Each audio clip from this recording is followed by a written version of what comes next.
3, 2, 1.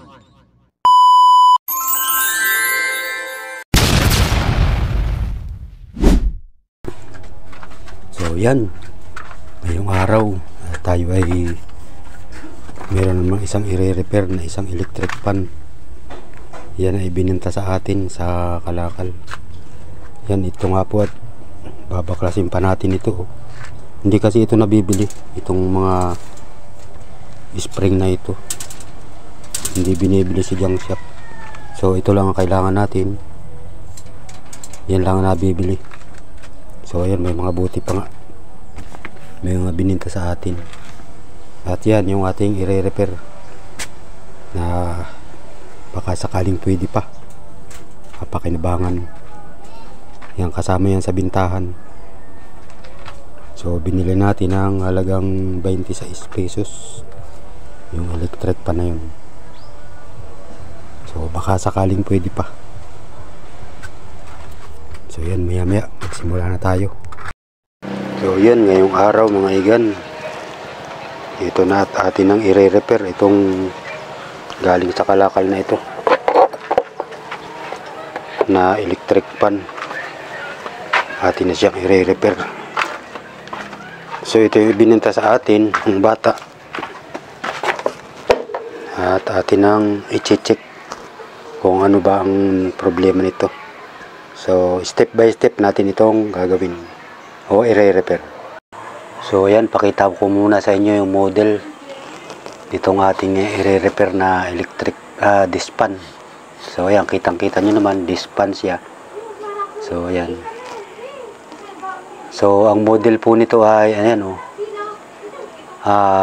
MDF 16 yung kanyang laki ng motor niya o stator. Hindi yung size naman niya yan 405 mm.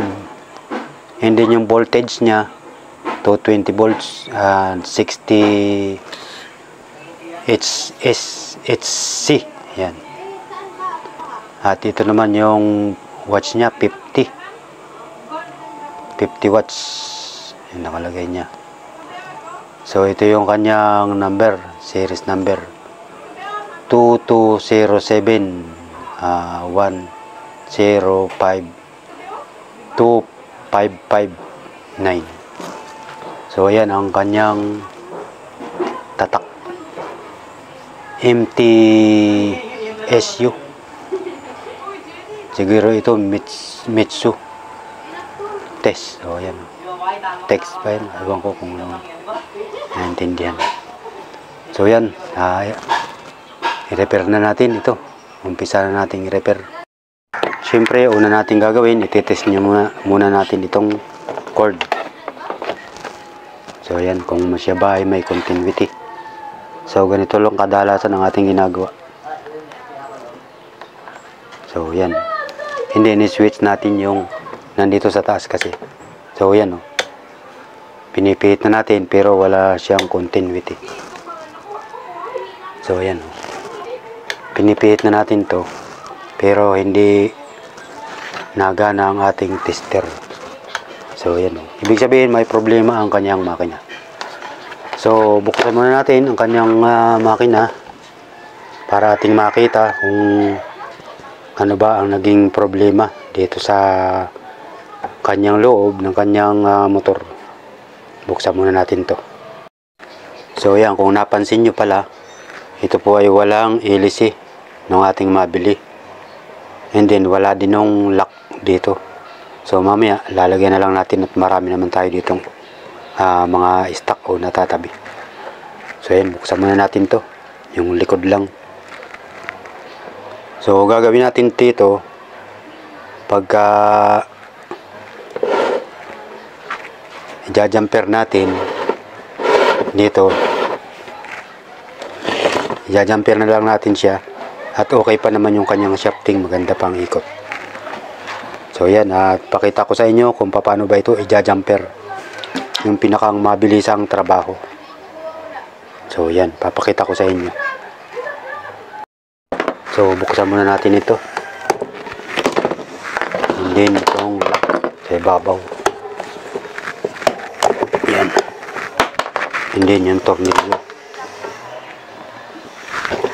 Yan, para yun yung masundan kung paano ba natin nire-repair ang mga ganitong disc pan. So yan, kung napansin nyo, may mga nakatape lang siya. So dito natin itatap yung ating ija-jumper. So ito, babaklasin na natin dito. Yan, zoom ko lang. Ito kasi yung sa galing sa 220. Yung direct sa dun sa kumo ng makina dun sa motor. So ito, dito natin itatap sa capacitor. So tanggalin muna natin to. Ayan, natanggal na pala. So yan. Kumbaga ito, papasok dun sa kanyang motor. I-standby na natin ito. Hindi dito tayo kukuha. Kung alin ba rito yung tamang ikot niya, na kung iikot niya ay ganun ang ating gagawin.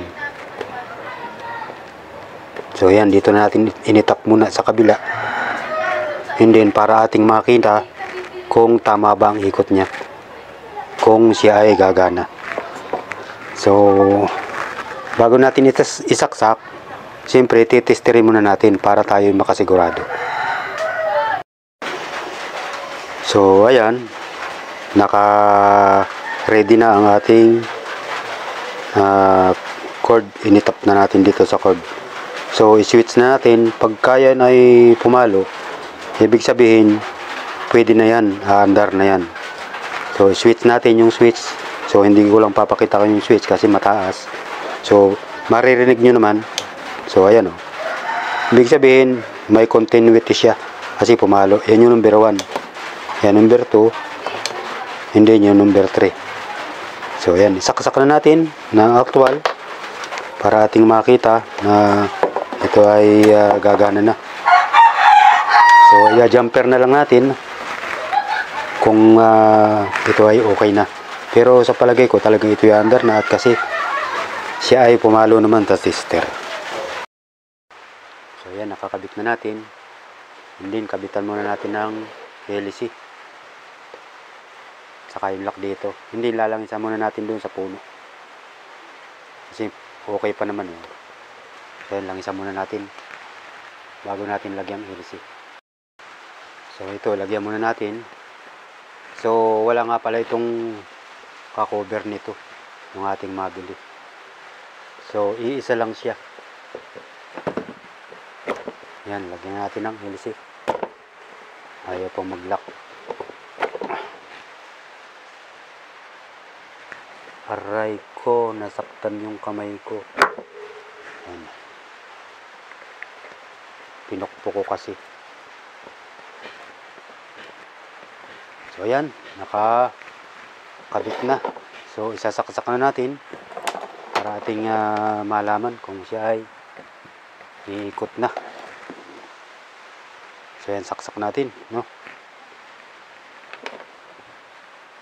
Ingat lang at ito ay kuryente. So yun, umikot agad. So tingnan natin kung tamang ikot. So yun, nasa tama ang ikot niya. So ibig sabihin, doon na ang top nun. So yan, yung number 1. So yan, sa halagang 26 pesos, meron na tayong isang electric pan. Disc pan ang tatakpo pala nito. Yan, ang lakas ng ikot niya. So hindi ko na nilagyan ng tape. Ingat lang, at yun ay 220. So yan, yung number 3. Ang ganda pa. Lakas pa ng ikot to. Mga igan. Sa halagang 26 pesos, nabili natin sa Kalakal.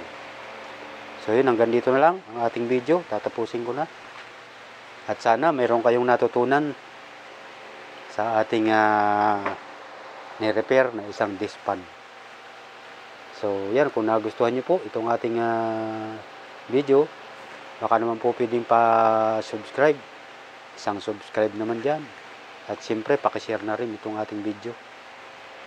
At pakipindot na rin po lagi ang ating notification bell para kayo ang nauuna na lagi na makapanood ng bago nating i-upload na sa mga susunod na araw ng mga video.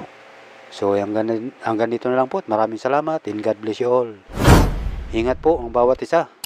Peace out.